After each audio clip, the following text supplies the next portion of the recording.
మాజీ మంత్రి హరీష్ రావు బృందాన్ని అర్ధరాత్రి కేశంపేట పోలీసులు స్టేషన్ నుంచి విడుదల చేశారు. పోలీసులు సైబరాబాద్ పోలీస్ కమిషనర్ కార్యాలయం ఎదుట ఆందోళనకు దిగిన మాజీ మంత్రి ఎమ్మెల్యే హరీష్ రావుతో పాటు పలువురు నాయకులను అరెస్టు చేశారు. కొందరు బీఆర్ఎస్ నేతలను హైదరాబాద్ నుంచి రంగారెడ్డి జిల్లా కేశంపేట పోలీస్ స్టేషన్ కు తరలించారు. మరికొందరిని లకొండపల్లి పిఎస్ కు తరలించారు. బీఆర్ఎస్ నేతలను వాహనాల్లో తరలిస్తున్న సమయంలో పలుచోట్ల బీఆర్ఎస్ శ్రేణులు అడ్డుకున్నారు.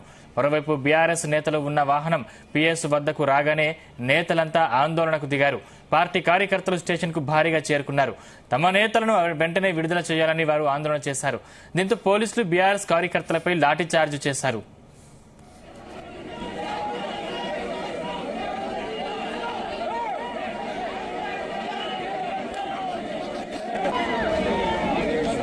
పోలీసులందరూ కూడా మరి ఇబ్బంది పడి లా అండ్ ఆర్డర్ ఇబ్బంది రావద్దు, మన హైదరాబాద్ ప్రెస్టేజ్ దెబ్బతినద్దు అనే ఉద్దేశంతో మరి ఈ రోజు డీజీపీ గారు ఇచ్చిన హామీ మేరకు మనము ఈ రోజు ఇక్కడ నుంచి అందరం కూడా వెళ్ళడం జరుగుతుంది. నిజంగా మీకు ఎన్ని రకాల కృతజ్ఞత చెప్పినా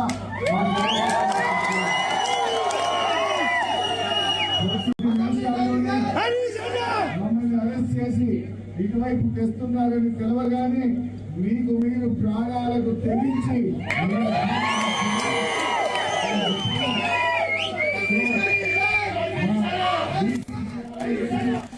అరెస్ట్ అయిన మరికొంతమంది బీఆర్ఎస్ ఎమ్మెల్యేలను తలకొండపల్లి పిఎస్ కు తరలించారు. వీరిని సొంత పూచీకత్తుపై పోలీసులు విడుదల చేశారు. ఎమ్మెల్యేలు మాధవరం కృష్ణారావు, మాగంటి గోపీనాథ్, బండారి లక్ష్మారెడ్డి, ఎమ్మెల్సీ సంబీపూర్ రాజు, మాజీ స్పీకర్ మధుసూదనాచారి విడుదలైన వారిలో ఉన్నారు.